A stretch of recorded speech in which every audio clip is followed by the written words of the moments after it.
old order changes, yielding place to new. So we are all going through unprecedented, unexpected time. And such times have shaken us out of our comfort zone and pulled us out and made us find out the various changes around are happening so fast that people are not ready to cope up with it. But we are all resilient and bouncing back.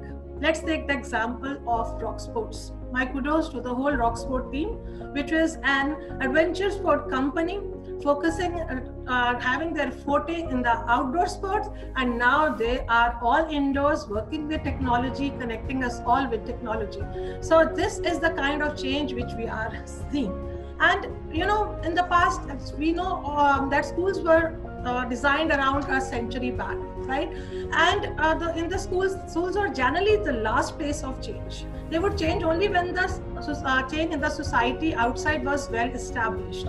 And schools were the place where adults led the so-called child-centered learning and decided what was good for children. But such schools are no longer relevant.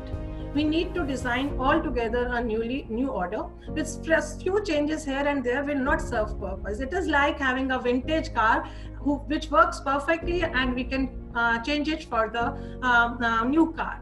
But the old model will also not work. We have to design an altogether new model. An old Ford car won't work. We need the Tesla now in the changing times, right? So educationists since long have been feeling that education system needs to change, but because it worked, so it was going on for long. I have been a principal for the last 25 years, and I have seen immense changes in the structures and processes of the school. I have seen the blackboard shifting from blackboard to whiteboard, from whiteboard to smartboard. I have seen the computer room and the multimedia room all packed into one, changing into one smart classroom. I have seen the textbooks shifting from books to PDF files on the tab or on the iPad. And I have seen library being squeezed into a Kindle.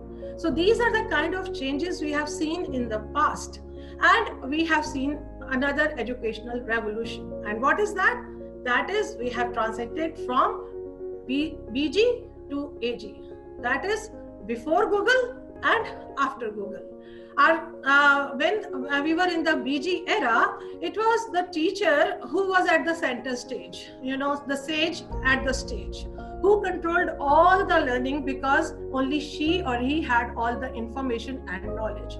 But what happened in the AG stage? In AG, even the same information, same knowledge was available to the student also. So the teacher could no longer hold it for the student, and that caused another change.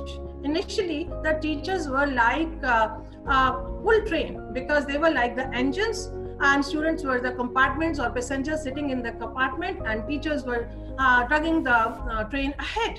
But slowly, what happened was that the students also started having the knowledge. They also started having the owners of their learning. So they started also giving it the requisite push, making it the pull and the push train. So I think that this time has come when we will be shifting from the AC era to the from the BC era to the AC era. Now you would ask, what is that? That is before COVID and after COVID. Our schools will never be the same again. I'm sure about it, because earlier we were teaching technology and now we are teaching through technology. And this technology would enter in our classroom. This technology will not replace the great teachers, but the great teachers with the help of technology will bring in the transformation. Technology will help the education fly and faster and better.